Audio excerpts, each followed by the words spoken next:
la historia.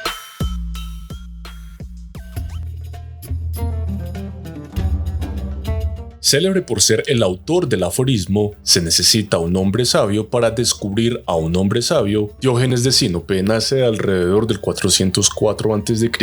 y muere en el 323 a.C. Algunos le atribuyen el origen del estilo de vida cínico, pero él mismo reconoce estar en deuda con Antístenes, por cuyos numerosos escritos probablemente se sintió influenciado. Diógenes transmitió la filosofía cínica más por el ejemplo personal que por un sistema de pensamiento coherente. Sus seguidores se erigieron en guardianes de la moralidad. En contexto. A finales del siglo V a.C., Sócrates enseña que la vida ideal es la que se pasa en busca de la verdad. A principios del siglo IV a.C., el alumno de Sócrates, Antístenes, aboga por una vida ascética vivida en armonía con la naturaleza. El pensador. Platón describió una vez a Diógenes como un Sócrates enloquecido, aunque esto pretendía ser un insulto, no está lejos de la verdad.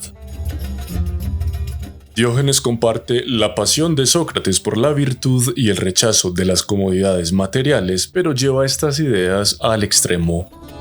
Sostiene que para llevar una buena vida o una vida que merezca la pena, es necesario liberarse de las restricciones externas impuestas por la sociedad y del descontento interno que provocan el deseo, la emoción y el miedo. Esto puede lograrse, afirma, contentándose con vivir una vida sencilla, gobernada por la razón y los impulsos naturales, rechazando las convenciones sin vergüenza y renunciando al deseo de propiedad y comodidad. Diógenes fue el primero de un grupo de pensadores que se conocieron como los cínicos, término tomado del griego kínikos, que significa como un perro. Refleja la determinación de los cínicos de rechazar toda forma de costumbre social y etiqueta y vivir en un estado lo más natural posible.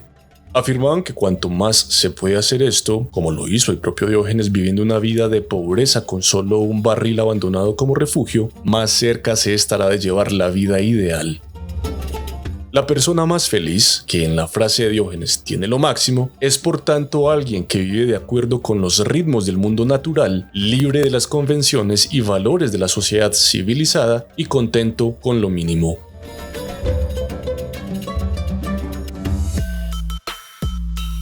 El legado.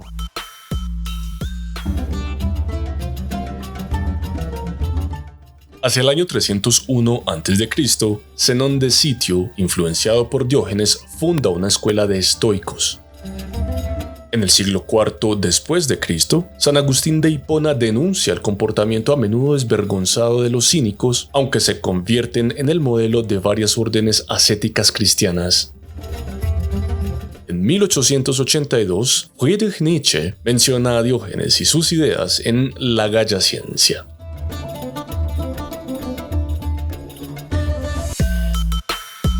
Dato curioso. Según la leyenda, Alejandro Magno se fue a visitar al filósofo Diógenes de Sinope. Alejandro quería cumplir un deseo de Diógenes y le preguntó qué deseaba. Según la versión relatada por Diógenes Laercio, Diógenes respondió: "Apártate de mi luz". La declaración de Alejandro fue: "Si no fuera Alejandro Magno, me gustaría ser Diógenes". El pensamiento de Diógenes de Sinope, que se ubica en la ética desde el enfoque conocido como cinismo, puede resumirse como: el más rico es aquel que con menos se contenta. Ahora tengo una pregunta para ti. ¿Por qué creerías que una vida de desapego material conduciría a una vida de felicidad? Déjame la respuesta en los comentarios y gracias por tu atenta participación.